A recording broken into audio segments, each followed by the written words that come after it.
Deixa eu entrar então num tema mais polêmico, vamos falar assim, que é as famosas bad trips.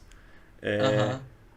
O que são, como vocês definem, o que fazer se você estiver tendo uma, como lidar, sei lá, o que vocês pensam sobre esse tema como um todo? Pode começar aí. Bom, eu diria que em grande parte o bad trip seria uma experiência difícil que, em geral, está relacionado com não cuidar daqueles fatores do set and setting. Então, eu diria que isso é a principal causa da bad trip, é não ter cuidado com o set and setting.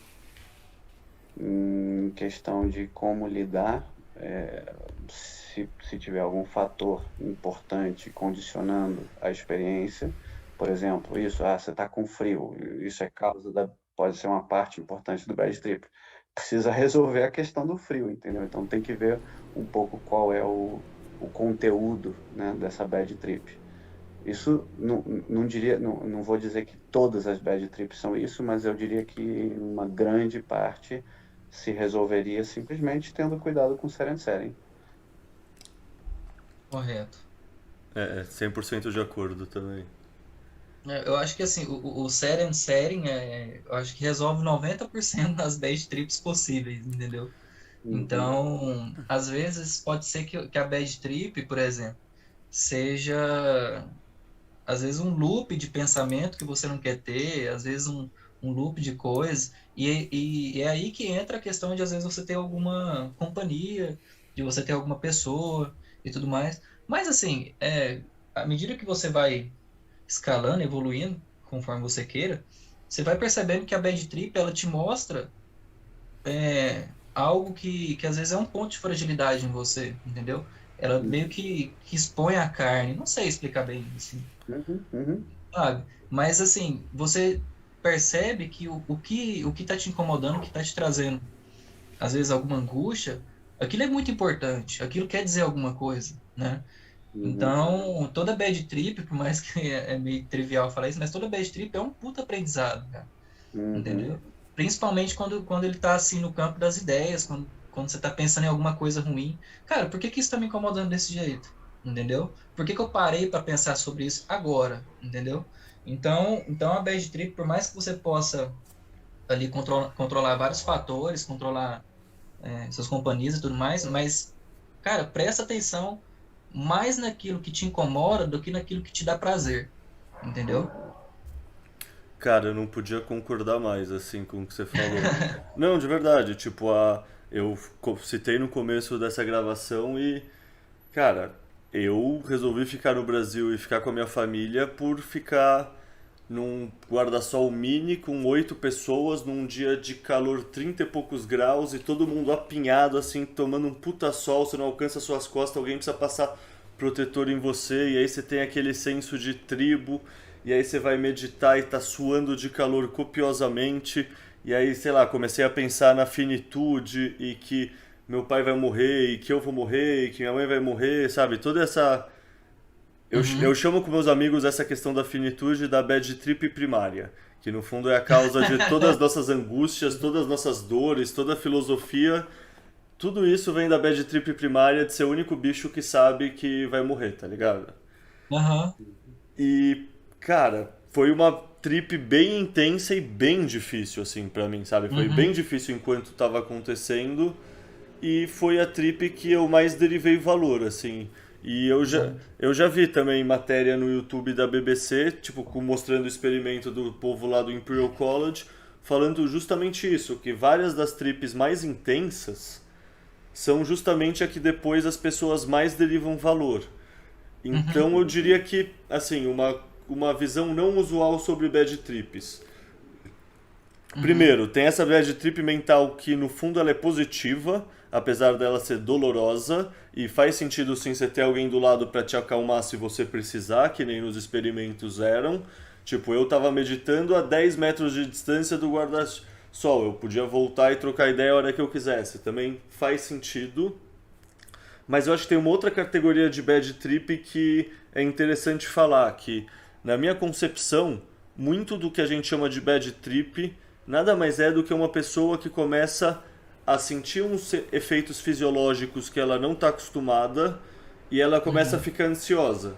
Ela vai ficando ansiosa e ela vai hiperventilando. E isso amplifica os efeitos fisiológicos que ela não está acostumada a sentir. Então ela entra num looping de ansiedade e se auto-causa um ataque de pânico também. Só que você está se Uhum. auto-causando um ataque de pânico ao longo de um, sei lá, de estar usando algo que é extremamente forte para sua mente. Então é difícil mesmo. Então assim, uma Exato. coisa que eu penso, que eu sempre pensei antes de entrar em qualquer trip que eu falo para todo mundo é assim: saiba que isso vai passar, isso tem um fim, é natural, as moléculas se degradam no nosso organismo, vai durar 5, 6, às vezes 7 horas, mas vai acabar.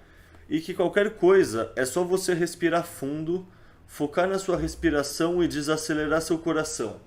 Então eu acho que é isso, tem essas dimensões muito fisiológicas da experiência, que como a nossa mente está desconectada, ela interpreta de qualquer outra maneira, tá ligado? Então ela interpreta que é uma bad trip, é terrível, não, eu só tô hiperventilando e não tô sabendo desacelerar o coração.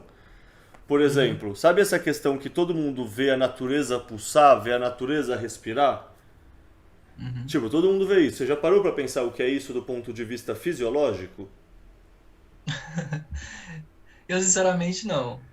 A gente tem veias e artérias que passam perto do nosso nervo ocular, do nosso nervo óptico, do nosso olho, Ah, sabe? Na nossa sim. têmpora pulsa.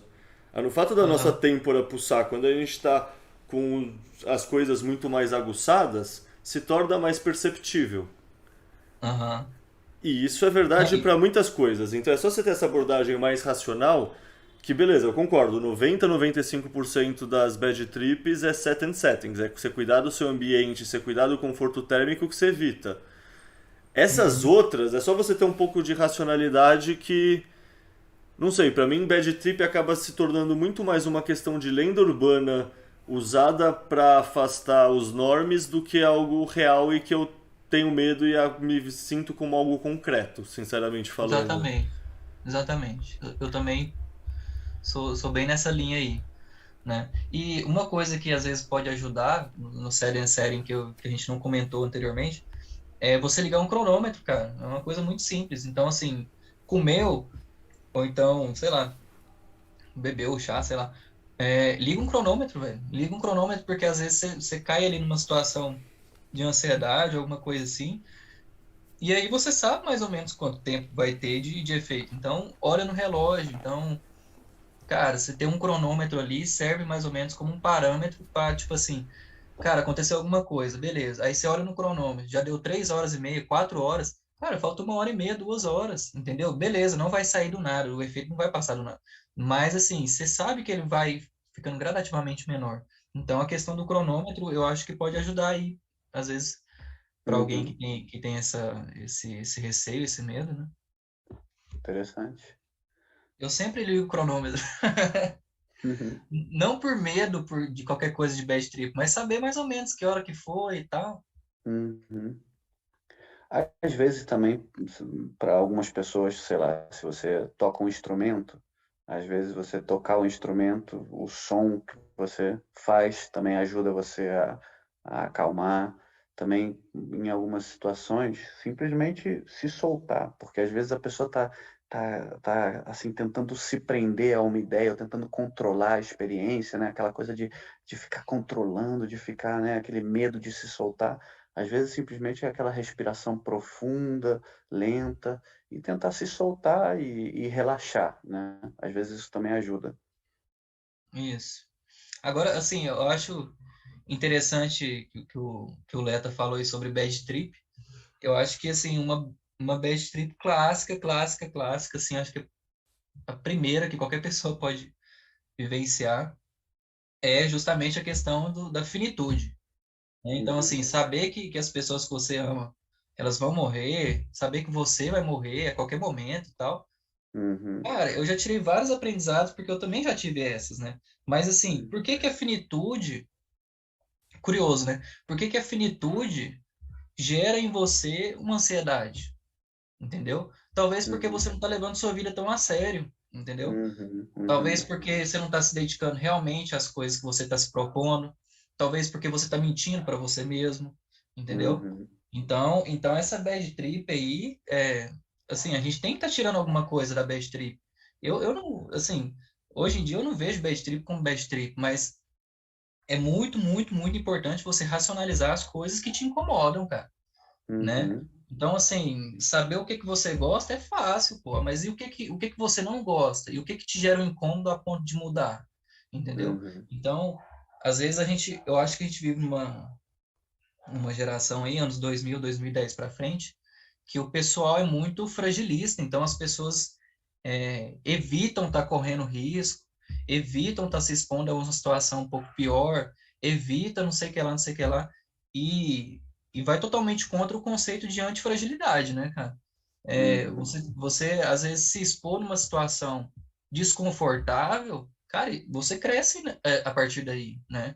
Então, às vezes eu quero usar, mas não quero ter bad trip. Cara, você quer morrer, mas não quer, você quer ir pro céu, mas não quer morrer, entendeu? Então, uhum, não tem essa. Se você tá se propondo a fazer alguma coisa, você tem que assumir o risco de que pode acontecer alguma coisa no meio do caminho, que vai ser doloroso, que vai ser incômodo pra cacete, mas que vai te dar pelo menos um questionamento, uma pulga atrás da orelha, entendeu? uhum. Que pode significar muito para você, talvez não naquele momento, que parece que depois que passa dá até uma raiva, né? Tipo, porra, eu tomei aqui, fiquei, enfim, mas que é importante você racionalizar depois, entendeu? Então eu acho que essa bad trip da finitude, de você perceber ali que literalmente só você existe no final das contas, é uma bad trip que traz para você a necessidade de você, cara, ser o melhor, entendeu? Uhum. De você estar realmente se dedicando às coisas que você está se propondo, de você estar sendo verdadeiro, entendeu? Essa é uma das bad trip primárias, assim, quando eu vejo algum amigo passando por essa, tipo assim, eu vou morrer e tal. Eu falo, bicho, você tá preocupado com o quê? O que que você tá fazendo entendeu? Uhum. É, dessas bad trips que te dá um chacoalhão, né? Dessas primeiras chamadas Demais. de. Você deixa de ser criança e vira adulto quando você percebe que você tá com esse cronômetro. Na verdade é um timer, né? Tá correndo contra você e cada segundo a mais é um segundo a menos. Uhum. É verdade, a importância de viver a vida plenamente, né? Isso. E tem um livro que fala sobre isso, cara, que é Os 12 Axiomas de Zurique, que fala sobre essa necessidade de você estar prestando demais, prestando muita atenção naquilo que te incomoda. A gente não pode ficar nessa de tirar, tirar do nosso redor tudo aquilo que gera incômodo, que a gente tem que estar se expondo ao incômodo, entendeu? A própria, sei lá, a própria atividade física é algo incômodo, cara, entendeu? A atividade física ali, principalmente de alto rendimento, cara, é algo absolutamente incômodo e é algo que faz você melhorar, crescer, né? Não no sentido de massa magra e tal, mas assim, de criar mais resistência, entendeu? Então, você está Uhum. se expondo a uma condição que sai da sua zona de conforto, que te deixa incomodado, pô, é fundamental, cara. A gente evoluiu assim, entendeu? A gente não evoluiu dentro de uma bolha de sabão. A gente evoluiu, porra, dentro da selva mesmo, tendo que brigar com outros animais. Cara, por mais que seja bobeira, mas a gente evolui no caos, É entendeu? verdade, é verdade. E, e a questão dos psicodélicos é que, tipo assim, tem até uma imagem que o Leta colocou no Twitter esses dias, mas assim, da quantidade de conexões cerebrais que seu cérebro faz quando você está sob o efeito de cogumelo. Cara, isso não significa necessariamente que você ficou só criativo, mas você se ligou a outras ideias e a várias outras ideias. E em várias delas são coisas incômodas. Então, assim, você adiciona um determinado grau de caos no seu psicológico, no seu pensamento, né?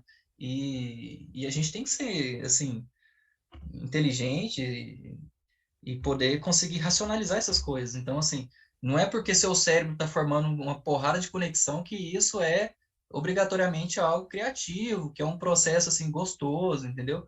Cara, você vai ligar coisas ali que você não queria ligar naquele momento, entendeu?